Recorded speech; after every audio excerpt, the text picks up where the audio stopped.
Hello everyone, welcome back to Reed's Reviews, and today we'll be doing a double review of the Legacy Velocitron Voyager Override and the Legacy Velocitron Deluxe Blurr. The reason why I wanted to do these two together is because the theme of space race cars, for one, and two, I feel like these are like a good duo Autobot friendly rivalry type set in my mind. Mostly because of them being like just, well, it's contrasting colors. They honestly fit well together, and aesthetically, these two together is just pleasing to my eyes.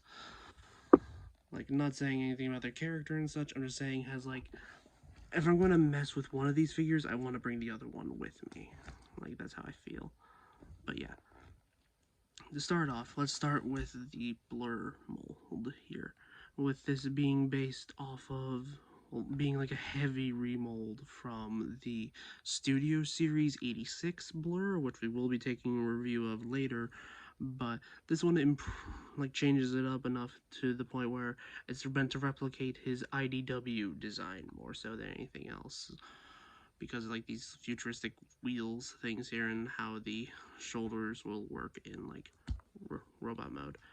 But yeah, so this does not have actual rolling wheels. It just hovers above the ground because that's what his original car was, pretty much as a hovercraft. So there are no wheels. You can slide it, but that's it. So yeah, and he does come with his gun or like rifle, but it is the exact same one that the 86 version comes with, and he does have a little welder tool right here, but the reason why I have it right there is something that I'll explain once we get to this guy's transformation, because I did do some customization on this that honestly cleans it up so much better than how it originally looked. So yeah, let me get these out of the way. And let's talk about Override.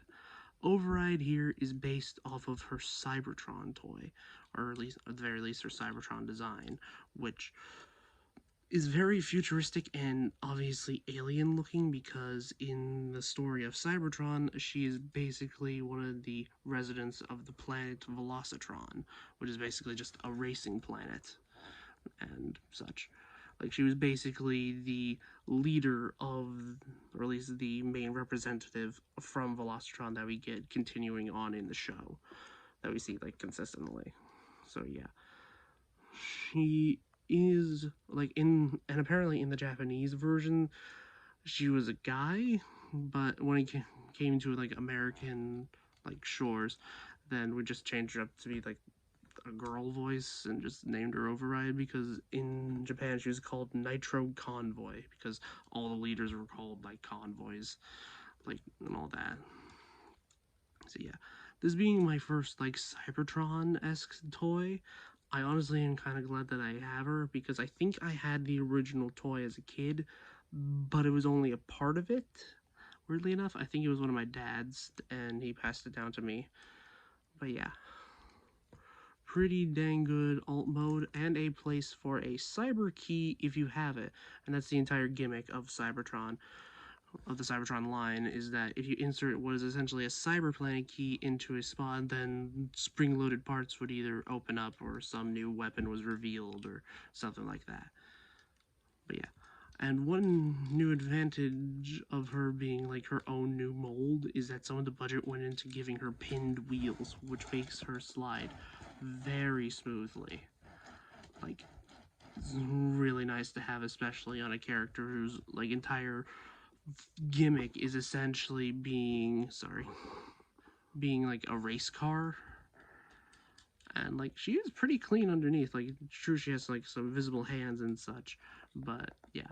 And it is impressive the fact that they got this to be its own original mold, because originally this was going to be a remold of the Studio Series 86 Hot Rod figure, like an extensive remold, but they somehow figured out a way to get her like entire mold done in under like a few sprues, which is essentially how they like make the plastic how it is. Like, if you ever built a Gundam plastic model kit, it's kind of like that, but, well, as you can see, like a majority of the red that you see here is paint, like right here, here, here on the legs. Obviously this is clear plastic that is like red as well, and like the only instances of red plastic are the ones here on the biceps, here in like the shoulder-esque area, and on the legs and the torso. But yeah, that's it. It has led to some paint chipping on mine, which is a bit annoying, but I think that might be a my copy thing. But just be careful, is all I'm saying, is that mine has been easily prone to paint chipping, especially on the gold and the red. I don't know why, but it just is. It's weird. But yeah, let's get on to the transformation, and let's do Blurr's first because I wanted to talk about the customization that I did with him. So yeah, to start, you fold down this little panel here, which is basically forming like a seat. It'll make more sense in the Studio Series 86 video. Yeah, turn around the chest here, and then this is where the differences start popping up. So yeah, you just you try and get your nails underneath here and like pop these up, and there, and then untab the arms and then lift them up out. There we go, and then they'll just like split apart from there. So, and then continue, we come here to the back, untab the feet from their tab slot, like from this tab to this slot, just try and separate it there, and then angle the feet downwards to get them out, and then flip out the legs, split the legs apart, flip in this little antenna bit, which is a leftover from the 86 mold, then flip the feet down so they're like this and flat on the ground. So, and then you flip this back part around and then fold these chest parts forward, which were what the legs tabbed into earlier. Then lift up the arms until you should probably hear like feel like a thud, because it's like putting into place. And then you just, oh yeah, you close these and then bring this on to the back. So yeah, and there we have Blur in robot mode. For those more astute, or yeah, also turn the hands around. For those who have noticed, like comparing it to the regular Blur mold, you're wondering, like, what the hell is this piece back here? These parts here on the sides were originally on the arms down here, to the point where they were just hanging, like giant parts hanging on the bottom of the arms, making it look very, very awkward, especially in like any type of like running pose, which is what Blur, being basically the speedster of the Transformers universe, would look very cumbersome. So I saw a mod that on like Reddit or Discord, or I don't remember at this point, where they essentially just chopped it off, like the part off where, because it connected right here, they cut it off at this connection and then glued it to this part back here, because this would just be its own free floating part, to give him what is essentially his comic accurate like jet booster things that he had back there. His comic design fluctuated a lot, so this is the closest you can get to without any third-party like add-ons or on any of the 3D printed upgrade kits you can find on eBay. But yeah, originally this part right here would like go flush into its back, which is, well, like it would originally clip into like right around here-ish, so it would just stay flush against his back, and then these parts would be on the arms. But honestly, I saw this as well, because he does have come with the leftover accessories of the blaster from the 86 version and the welding gun that he had in the movie as well. But considering the fact that this is just a carryover from the previous mold, while it is kind of cool to have it, and basically just showing Blur being like a repair technician, just running around, essentially being the one-stop shop auto bot. I did not mean for that to be a pun. I just honestly leave it here in this back portion because it does fit back here. Unintentionally, but it does fit, and I just allowed this part to rest against it so it doesn't fully click in, so you can just have that backpack on it. And honestly, it's really cool having the figure like this. It does very much differentiate himself from the Studio Series 86 version, like to a greater degree. So just let me go grab that so I can show you for comparison, especially in robot mode. So yeah, here's the comparison I was talking about. So this was the original figure that this guy is based off of. So yeah, like these parts back here would be on the arms, making him like look very bulky in comparison. And well, this part would go, which is what the newly molded like front bit is, would be like fully compressed onto the back. So yeah, it just gives him a cleaner silhouette all around. I didn't modify this guy to be like that because honestly, I feel like that would ruin his like G1 like silhouette, if that makes any sense. Like honestly, the one complaint I have about this, I'll talk about it in his review when we get to it. But it honestly, this is a pretty good Blurr. People say that the Titans Return version or the Legends version from Takara is the better version. Honestly, I say it's interchangeable in my mind. Like, you have your preferences, but it's interchangeable. But yeah.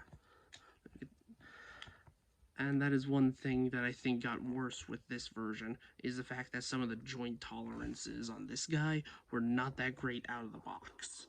Like, he had loose knees, loose elbows, loose, like, ass shoulders, but, and especially on this part, after I modified it, it was very loose. Like, it would drop at it would just, like, move at the drop of a hat.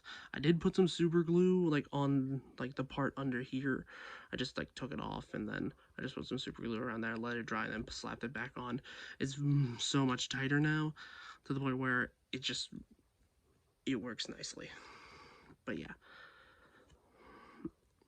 So let's get on to articulation. So articulation for this guy is the exact same as the Studio Series 86 version. It's just that because of these modifications, some stuff does clash with the arms if you like try and move it like direct one-to-one, but otherwise it's fine, you can work around it.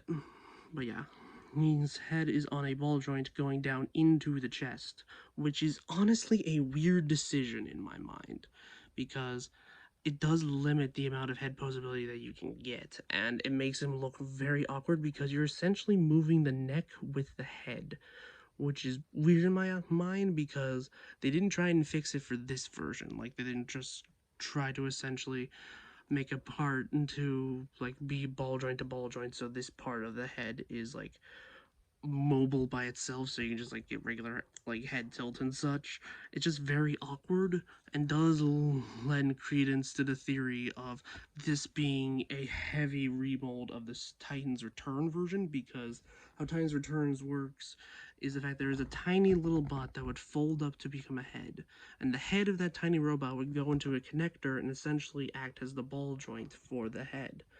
And because this may be like a remold, or at least a heavily engineeringly, like, it has engineering DNA from that figure, but they did, and they left the like Titan Master like part in, so they thought like, we'll just make it a ball joint and have the head have the ball joint part itself, which is honestly weird.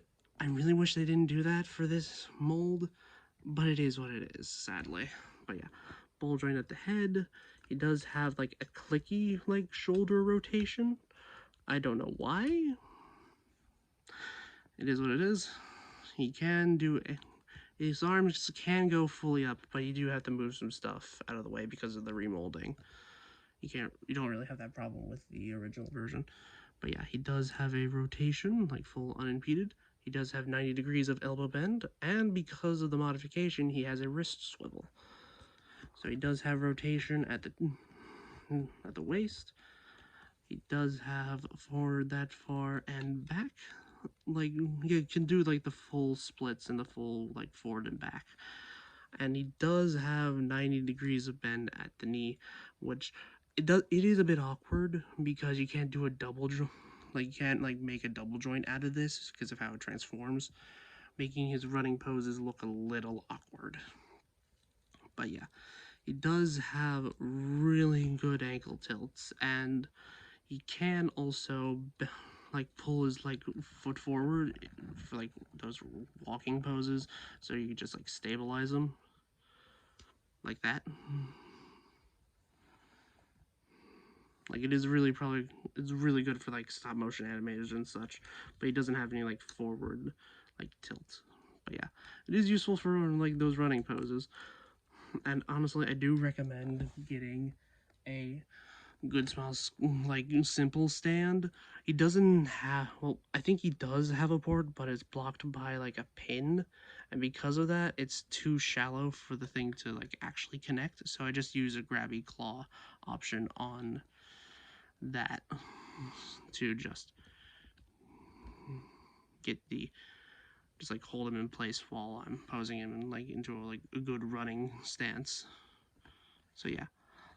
Also, you can in vehicle mode, if you don't want this stored back here, it is meant to be stored up here like this, like on top of the gun, essentially like this, because that's how you do it on the 86 version. But honestly, I just leave it in here in transformation, and as you saw earlier, it stays in there fine. So yeah, that was not Voyager, Deluxe class Blurr. Let's get on to Override. So Override's transformation is very simple.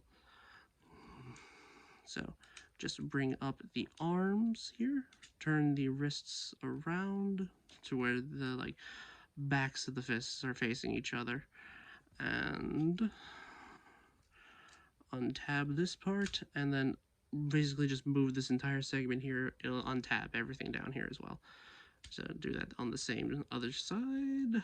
Bring up this part on both sides, flip out the foot, and then tab in the knee, like tab in this part into like here. And then when you feel that click, and then you just snap that over to the side, and then just do the same thing on the other side. Ooh, just make sure you don't have the back of the foot blocking it. Then rotate the legs forward, and there you have the bottom half all done. Now the top half is very interesting. So untab the arms from each other. Like when you're getting them in the vehicle mode, they're meant to overlay like this, kind of, for when you're getting it back. But just raise the arms up and then flip them around the wheels like this, and then flip the chest like this to the point where it's fully like that. Bring down this panel here so it's like this, and then flip the entire arms around while bringing the shoulders around parallel to the body. And then you just have to line this part up, and it's a bit hard for me to do it on camera, but make sure you can slide that portion past the pin there. So, and then just make sure to get this tab into this slot right here, and this tab into this slot right here. And the, well, there, and you gotta do it at the same time. Now you just do the same thing on the other side.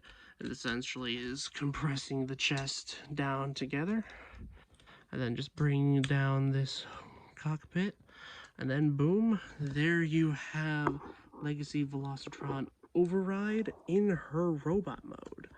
And it is a vast improvement over the original, like, Cybertron Deluxe Quick Changer. I don't know what classification the original figure was, but this is a major upgrade, making her look more show accurate and just more proportionally accurate, because she had basically tiny legs and a thick torso, like essentially a square with tiny legs.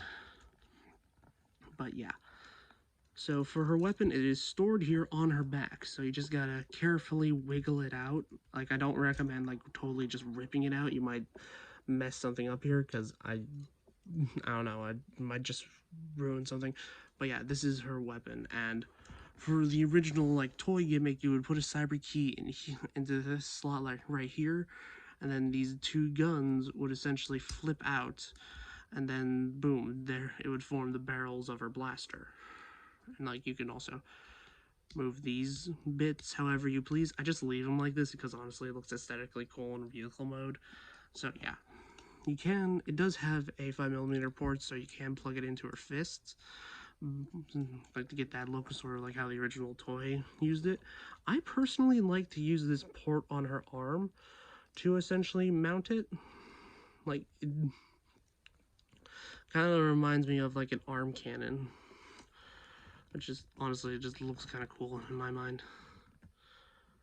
So yeah, for what is essentially a new mold and what it was supposed to be a hot rod retool, this is really good. And honestly, I hope we get more Cybertron updates like this, because they did try to do a Cybertron Prime in the past with Siege, with them basically remolding it from the Siege Ultra Magnus mold, which is not a bad mold. And honestly, the Cybertron, the Cybertron Prime that they had then was not that bad, but it could have been a bit better. So I hope that it does either get a re-release with a fix or something like that. But yeah, this is a good one, honestly. I couldn't stop messing with her once I got her, and it's kind of nostalgic to me, even though I never had the complete original toy. So yeah, let's get on with articulation. She does have a ball joint at the head, but on my copy, it is, weirdly enough, it's clicky. Like, it just thumps into place when I have it right here. And also, if you recognize these horns, because this is where her head was like completely visible in like vehicle mode, which is how the original toy looked. But yeah, she does have a ball joint at the head. She can't really look up or like tilt her head side to side, so she just, it's a glorified swivel. Yeah, and like you get a full rotation here at the shoulder, and her arms can go like she can do a full T-pose essentially. She has like a rotation here at the above the elbow, 90 degrees, and a wrist swivel, which is really nice. A limited swivel at the waist because of this back panel like bumping into it, which is a bit annoying, but it's fine, honestly. Her legs can go back that far and can go up about that far, but if you like bend the knee, she can go a bit further. So yeah, she gets like over like 90 degrees at the knee, which is really cool for a single joint. And she does have an ankle pivot. It is slight, but it is there. She can bend her feet back, just due to transformation mostly. And that's it for her robot mode. So would I recommend you try and find this? Honestly, yeah. If you grew up during like the Unicron trilogy like era and you thought the toys could have been so much better, I say this is the better that you're looking for. And bring back Blurr. And if you're looking for like an IDW inspired Blurr figure that isn't super expensive or rare to find, I say go for this Blurr figure as well and do the modifications. It greatly increases the figure's like entire design for me, honestly. So yeah, and I honestly recommend checking online, see if eBay has any like good priced figures. Honestly, I say like if you can find these like for cheap, go for it, because these will be great. So yeah, just check your Ross, check like your online retailer and all that. So yeah, this has been Read Reviews. Subscribe, give me a follow. I have a Patreon. The link is on my channel. If you just give me some support, this will help keep the lights on and the reviews flowing. So yeah, this has been Read Reviews signing out. Have a good rest of your day.